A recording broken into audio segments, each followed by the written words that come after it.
हाय, I'm Avani Arya और आप देख रहे हैं नागपुर न्यूज बुलेटिन। आइए नजर डालते हैं दिन भर की कुछ खबरों पर।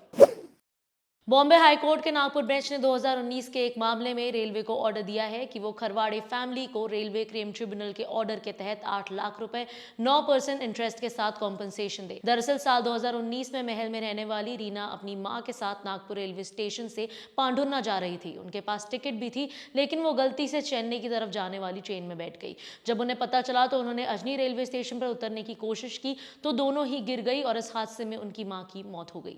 कंप्लेनेंट ने इसके खिलाफ ट्रिब्यूनल की हेल्प ली। हालांकि रेलवे क्लेम ट्रिब्यूनल ने 8 लाख रुपए देने का ऑर्डर दिया था, लेकिन इस ऑर्डर को चैलेंज करने के लिए रेलवे हाईकोर्ट पहुंचा था। इस मामले में रेलवे ने अपनी बात रखते हुए बताया कि स्टेशन पर लगातार अनाउंसमेंट की जाती है और अगर ऐसे में कोई गलत ट्रेन में चढ़ता है तो ये उसकी गलती है। दोनों को सुनने के बाद हाईकोर्ट ने कंप्लेनेंट को कॉम्पनसेशन देने का ऑर्डर दिया।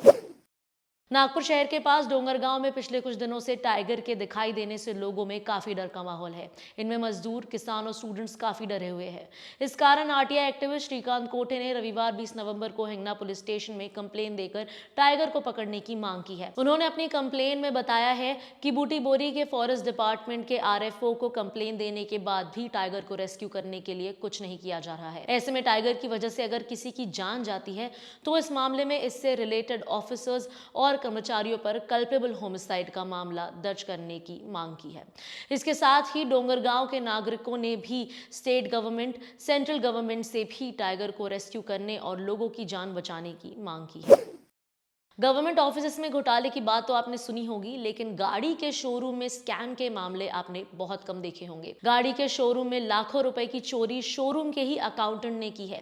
ऐसा मामला 20 नवंबर रविवार को सामने आया है। पूरी जानकारी के अनुसार ग्रेट नाक रोड के साई होंडा पॉइंट में काम करने वाले अकाउंटेंट आनंद कलचुरी के खिलाफ शोरूम के मालिक ने 46,39,000 रुपीज का घोटाला करने के मामले में गणेशपेट पुलिस स्टेशन में मामला दर्ज कराया है।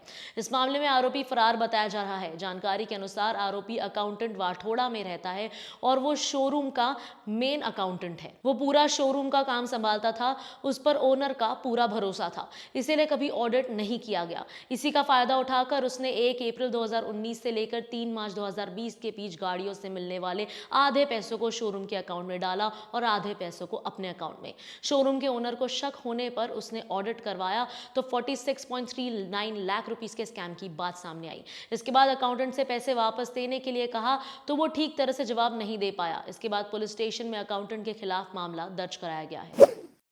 अंबाजरी तालाब में हर महीने किसी न किसी की डूबने से मौत होती है। रविवार 20 नवंबर को भी एक 16 साल के लड़के की यहां डूबने से मौत हो गई। पिछले 11 महीनों में ये 14वीं घटना है।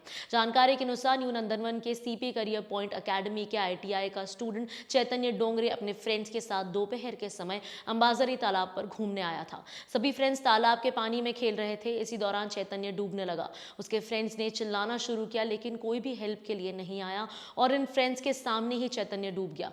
3 घंटे के बाद फायर ब्रिगेड ने आकर उसकी बॉडी को बाहर निकाला। पिछले कई सालों में देखने में आया है कि अंबाजरी तालाब में कई लोगों की जान चली गई है। यहाँ पर सेफ्टी के इंतजाम नहीं है और वीकेंड में छुट्टी के दिन यहाँ काफी भीड़ हो जाती है। इस दौरान कई लोग पानी में उतरने लगते हैं और जिससे हादसे होते हैं। पुलिस और एनएमसी को चाहिए कि यहाँ पर लोगों को तालाब से दूर रखने के लिए टीम तैनात किया जाए, जहाँ पर तालाब में ज्यादा हादसे होते हैं, जिससे कि हादसों को रोका जा सके।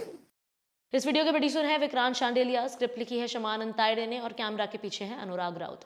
आज के लिए इतना ही। कल फिर मिलेंगे नई न्यूज बुलेटिन के साथ। Nation next news hub for new India.